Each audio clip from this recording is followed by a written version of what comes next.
Hey. Time for an out-of-this-world story from rSpace. Love is just a prenup away from turning into a messy divorce waiting to happen. Today on rSpace, OP goes from popping the question to popping a few unexpected surprises. My fiancée made a mistake with her ex, so I made the same mistake with everyone she hates. So this isn't going to be one of those stories where I need advice or anything, because the entire thing has already come to a close. But I think there's certainly a lot that can be learned from the BS that I just had to experience, and since I learned a lot from stories that others have told here, I think that it's only right that I bring my own tale to the table.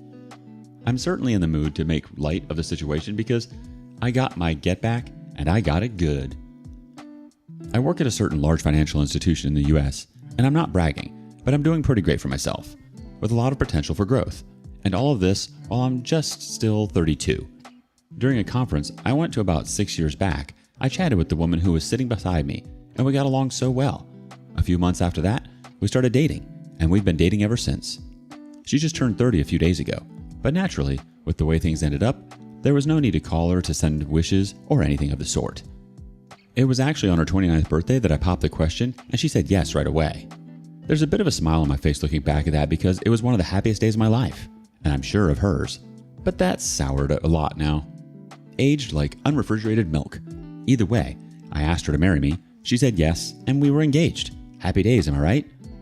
Now, I'm not certain if I'm the only one who has experienced this before, but when you deal with women who are too scared to talk about their sexual adventures with their friends, you, as a partner, might end up being the person they choose to start yapping to. I've had this happen in 2 separate relationships, of which this was one of them. I think most men don't want to continually hear stories of all the men that their girlfriend or fiancé or wife has slept with. It's the same way I don't attempt to indulge any woman with the people I've slept with. Anyway, it happened a few times before I finally told her that I really don't care to hear all of her stories. But before that point, I had heard a lot about her most recent ex. I think it is fair to hear about exes in any new relationship, but I don't need the sexual details. The guy's name was Chris, and they had a pretty toxic relationship, but he was so good in bed. Of course, we had slept together at this point, and I had to wonder whether I was that good in bed too. Maybe less O's for me. Supposedly the bedroom situation was what kept her in such a toxic thing, which I'll admit was a red flag for me, but she was much younger and by extension naturally much stupider, so I let it slide. Anyway, that's necessary background to what I have to say next. I heard a lot about Chris in the early stages of the relationship, but after a point, nothing else. At that point, I assumed she had finally gotten over him, and that was good enough for me. I stopped hearing about him about 2 years in, even sparingly. So let's fast forward to the post-engagement stage. I and my fiancée, Sandy, were already getting into the planning phase of things. We're both from relatively well-to-do homes. I personally wouldn't say my upbringing was wealthy or rich, but I've been told I'm out of touch before, and I accept my perspective might be a bit untrustworthy. Either way, both parents wanted something relatively big. I was fine with the friends and family type of situation. No uncles or aunts I hadn't seen since I was a toddler, but everyone, including Sandy, wanted it to be spectacular, so I gave up and let them have their way. Now, here's where things get fun. Admittedly, this is where things went to hell for me back then, but as I said, I'm trying to be relatively lighthearted about the situation now. We were searching for a venue and everyone wanted something in some kind of scenic location, like a private beach, a 10,000-year-old church, city hall, and on and on. Fortunately for me, I made it clear that I was just fine finding an event space in the city, but I was told I didn't have vision, so I told them they could do all the groundwork regarding the location. I wouldn't be stressing myself over something that I wasn't that concerned over. So, regarding a venue, Sandy told me that she was going to check out 3 of them with a friend, and I was totally fine with this. I mean, what was there to object to? She's been with a friend to try out caterers and to look at dresses, so big whoop. So the day goes by, and she tells me that she checked out a few places with this friend, and that a certain old church was tickling her fancy quite nicely. She said she was going to check it again in a few days with the same friend, just to make sure she still felt the same way about it. And I told her that was fine, because once again, I didn't care about the venue, and there was nothing that I could see to make any aspect of the situation seem off. Eventually, she went back to check the venue out with her friend again, and the consensus was that it'd be the place for her. So we put our name down, and we'd have to pay a deposit within 30 days to book the day for ourselves. I eventually did, so the venue was set. Now, everything went swimmingly for the next few weeks. Wedding preparations continued along just fine, with additional things being settled, but for the most part, we hadn't put down too much money. I am very fortunate to have had things happen the way they did, because one day, when my wife went to sign for delivery, she left her phone on the kitchen island. And who do I see a notification from? Chris. "You there, babe?" I was very tempted to go through her messages, but she came back within seconds holding the package she had picked up. I had no confirmation that it was the same Chris, but if there was another Chris calling her babe, I think that'd somehow be worse in its own special way. It had to be her ex. Now, I was able to keep my emotions in check because I know how guys can be. He could be an ex being pushy or trying his luck with pet names and sexual innuendo, and she might be completely unreceptive to it. But as long as she had no idea I knew, I could wait for an opportunity to read more. That opportunity came about 10 days later when her friend came to pick her up to go look at flower arrangements. She just happened to forget her phone, which was perfect for me. There was a chance of her coming back to get her phone, but I wasn't going to waste the chance. So I picked it up and went straight to her messaging app and looked for Chris. They had been talking. In fact, they had been talking a lot. There was a lot of regular stuff there, some talk about the wedding. He mentioned the venue and how beautiful it was, saying, "We should go there again sometime, outside of wedding duties." Ah, so he was the friend she went with. It only rushed back at that moment that she hadn't given me a name, and she usually did. She went with her ex, of all people. The same Chris I hadn't heard of in ages. The same Chris who was so amazing in the bedroom. That spurred me to keep reading up and up and up. Yeah, until I got to the juicy bits. There was a lot of sexting, a lot, and it was as explicit as you could imagine. Well, it remained in text form for the most part, but there were pictures exchanged. I had to go far up, but it was right around the time that they went to check out the old church the second time. Things were relatively sanitary from there down, besides pet names being thrown around. I couldn't tell if they had slept together, but she clearly didn't regret what they had done at that point, because they were still talking actively. She was keeping the idiot on speed dial. That's when I heard the door unlock. Now at that moment, I considered putting her phone down. I really strongly considered acting like I wasn't doing anything. But you know what? I said to hell with that. I let her walk in on me holding her phone. As soon as we locked eyes, I saw her eyes widen and she nearly sprinted towards me, trying to force a lighthearted, "What you doing?" When she got by my side, she saw Chris's chat open on her phone and I just looked up at her from where I was sitting. She struggled to find words to say. I could see her lips trying to move. "You went through my phone? Really? Are you serious?" Yes, she tried to make me the villain. I was so pissed off by the response, but all I did was laugh. I actually think it might have seemed like I was crazy because she took a step back. "I actually have no idea. I genuinely had no idea," I said to her. "Your lover sent a message when you went to sign for the package the other day. I saw the notification, and that's what spurred me to check your phone. I definitely had reason to do this, so don't even try to flip things on me. Because if things had gone your way, I still would have been stupidly ignorant, and you would have continued to cheat on me with Chris." She started to mumble and tell me how it wasn't what it looked like. "I know you guys slept together." I was bluffing hard, but I just had a gut feeling. She denied it right away, but I stood my ground and told her to stop lying. She denied it again, and I placed her phone on the table and pushed it towards her. I can't marry a liar. That's when she erupted into tears, wailing and telling me that it was just once. I laughed again. "Just once you sexted with him? You guys are still in contact." "It was a mistake, baby. I made a mistake." She kept trying to touch me, but I kept swatting her away. That line was incredibly funny to me because it was only a mistake because I caught her. She would have kept going along with me and her ex on the side. She would have gotten married to me and probably kept sleeping with him. Like, the length things could have gotten to had I not caught this slut was actually quite distressing. To think that I had no idea and I had trusted her entirely before I had just happened to see the message on her phone. It's riling me up right now thinking of it. I stood up and I went to the bedroom and grabbed her suitcase from out of the closet. She followed me, and once she saw me throwing her belongings into it, she started to wail again, which was really starting to piss me off. She kept begging me through tears, but I was really not in the mood for any of this. To imagine I was planning a wedding with her was crazy. "Give me the ring back." If you see the look on her face at that point, it was like she had seen a ghost. I think despite everything, it was at that point she actually realized how deeply she had messed up. She realized the actual consequences of her actions. My hand was outstretched in front of her for like 2 minutes before she finally took off the ring and placed it in my hand. She didn't even fight it, and that made me glad since I was starting to run out of patience at that point.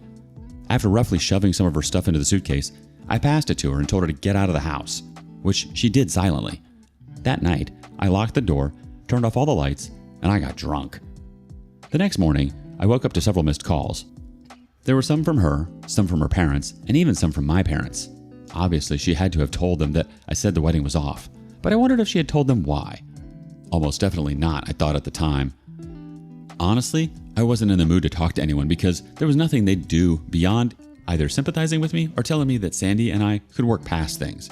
I didn't want to have to put up with either of those. At a few points during the day, people came knocking on my door, but I was silent all through, and they eventually left.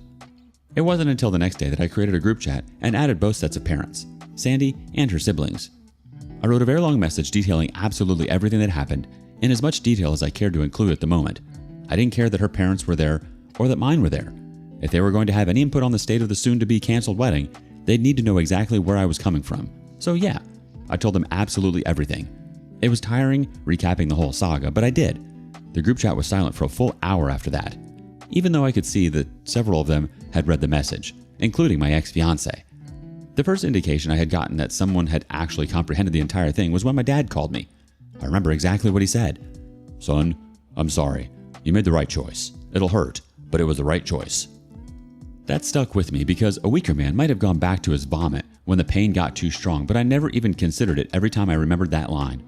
Throughout the day, I got messages and calls, some of which I replied to, some of which I ignored. It was clear, though, that everyone had gotten the news and there was no point talking to me about it because my mind was set. That right there was pretty much the last time our wedding plans were so actively spoken about, at least to my knowledge. Her parents never tried to plead with me because I assumed they had the sense to know their daughter had messed up immensely. But the thing is, that wasn't enough for me. It really wasn't. I really had to make Sandy hurt the same way I did because calling off an engagement isn't real pain for her if it was merely the consequences of her actions. The first thing I wanted to do was get at Chris, but I really couldn't figure out how. I had no real dirt on him. I did hope that Sandy would want nothing to do with him, seeing as he was the root of all the embarrassment and pain she had gone through. After all, her immediate family all knew she was an unfaithful hoe, and that was satisfying.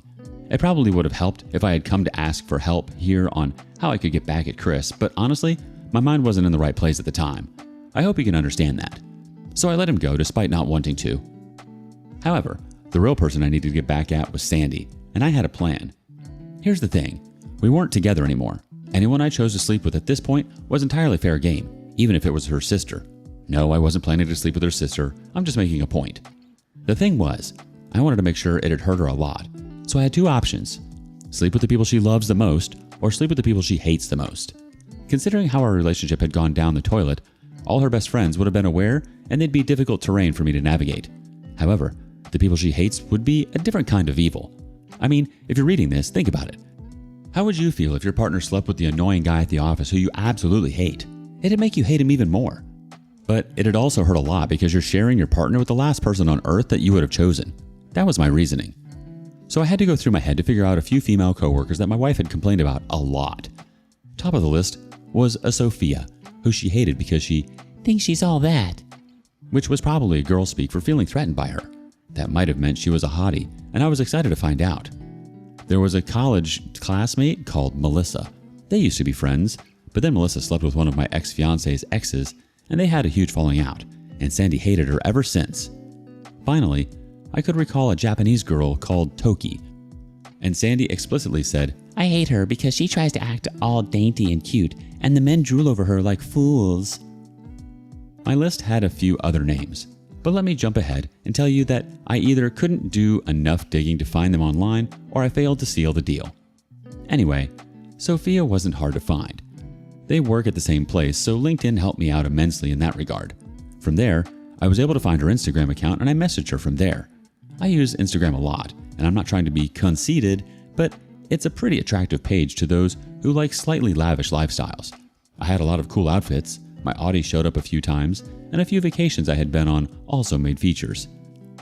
When I followed Sophia, she followed right back within minutes, and I sent her a message. I played my usual slick talk, and I could clearly tell she was into me. This went on for a day more before I asked her if she'd like to go on a date, and she said yes. I made it very clear that day to take several photos of her and with her, and I made sure she looked amazing in each one. That date had a happy ending, if I say so myself. The next one was Melissa. Now, at this point, I realized that I was doing a lot in the name of revenge, but I was committed. Melissa lived 2 states over, but I still sent her a message on Instagram anyway. The problem was, and I didn't bargain for this, she recognized me. My wife and her had not kept in touch, But I guess Melissa made it a habit to keep occasional tabs on her life out of hate or something, and it certainly showed up on my wife's social media. I was found out, so I went for an honest route. I let Melissa know I had split with Sandy, and she said, "Good, I hated her." The next message, "Oh, I'm sorry. I know you must still love her." I told Melissa that no, I did not still love her, and I was looking exactly for someone who I could share my hate with. She started a voice call with me immediately after that message. I did find that odd, and we got to talking about my ex-fiancée. At a point, I just blurted out, "I want to get back at her." And Melissa, apparently a chronic homewrecker, said, "You could sleep with me." At this point, I could see why Sandy hated her back then, but this just worked in my favor. See, setting things up was incredibly easy. I flew over on a weekend. Melissa and I went bowling and sightseeing in her city. Again, with lots of photographic evidence for my devious purposes. And then we went to her house and had some fun. She even let me take some very suggestive photos of her. Apparently, the hate between the two of them was a lot deeper than I envisioned. Finally, it was time for Toki. I was lucky with this one because I found her on Tinder. I had no idea what she looked like, but the name Toki was certainly not common for the area I lived in. I matched with her right away, and I sent her a message. She was pretty slow with her replies, and when I proposed a date, she said she wouldn't be available for the week. It took a while for me to seal the deal, especially because I eventually went on a date with her. It took 3 dates to get anything to happen. I got my photos though, of course, all taken with her fully aware. It took exactly 6 weeks for me to finalize all of this, and I won't lie. I really wondered whether I was a psychopath to go through all that trouble to get back at someone, but I knew I'd finally feel a lot better at the end of it, so I brushed those feelings aside. I texted Sandy out of the blue one day, and it took her ages to reply, but she eventually did. We got through some very awkward pleasantries, but I told her I wanted to meet up with her, though I didn't tell her what for, and I'm certain that got her hopes up. She told me she could be ready in 15 minutes, but I insisted that we meet in 3 hours, because I really wanted to drive her crazy with the suspense. No, we were not getting back together, but I bet that's what she thought. Finally, the time came, and I met her at a park. She was there before I got there, which was unsurprising since I had been as sluggish as possible while preparing. She stood to hug me, and I accepted it. It was easier to get her hopes up if I wasn't too cold. We went through a bunch of dry pleasantries before I took out my phone and sent her a bunch of media. I told her to take a look. Her straight face melted into a frown as she opened the photos I had sent her. The first face she saw was Sophia, and she said, "Why are you showing me this?" But before I could answer, she scrolled to the next picture, which had me and Sophia in it. Then she kept scrolling, past the Sophia pictures to the Toki ones. She was a lot of fun to be around. I made sure to say that extremely casually. I saw tears welling up in Sandy's eyes, and she kept looking. Then, she saw Melissa. First, a video of me and Melissa bowling. Then, the more explicit one. She literally watched that video loop 3 times before I said, "None of these women were as bad as you made them seem. In fact, they were all a lot better than you, especially where it mattered most." She flipped out. She stood up and started howling explicitives at me. She kept pointing her finger at me aggressively, and I wondered if she was going to feel the whim to hit me at any point. But she just kept screaming and shouting about how I was a scumbag and how I was a piece of crap and on and on. Honestly, I kind of zoned out because I was reveling in the way she was shaking with rage. At a point, she said, "You made it seem like you're a saint, but you're worse than me." I stopped her there. I wasn't the one who reconnected with my ex, slept with him, kept having charged conversations with him, and did all that while I was engaged. I'm not engaged now, and that's because of everything you did. So if you're mad, you can only be mad at yourself. I said all of that calmly, and I stood up. Really, you can only be mad at yourself, Sandy. This was simply what you deserve. She started to cry again, and this time she looked truly broken. But that was it for me. Seeing that look was closure. I truly felt satisfied that I had done what I needed to do. Since then, I haven't heard from her, even when she turned 30. But to be honest, I prefer things that way. I don't know if this is practical advice for anyone, but I don't think that any woman is beyond cheating, because that's what I thought about my ex-fiancée, and I was proven wrong. If you can sign a prenup, please do, because I was lucky to get out of my situation before marriage. All I can really say, as a parting note, is that you should always stay vigilant. If you need to check your phone, do it, especially if you have reasonable suspicion. It's not worth it living with someone who is giving you trust issues. I managed to get out of my situation, and for the sake of all you younger and even older men out there, I hope you do too. First off, your reaction to stumbling upon your fiancé's affair is both unexpected and oddly amusing. Most people would have been devastated, but you laugh it off like it's just another day at the office. and your nonchalant attitude towards the whole situation is both hilarious and slightly unnerving. I can't tell if we should be best friends or you're my worst nightmare. But then your revenge plot kicks into high gear, and boy, is it something else. I mean, betting not one, not two, but 3 women your ex despises? That's some next level payback right there.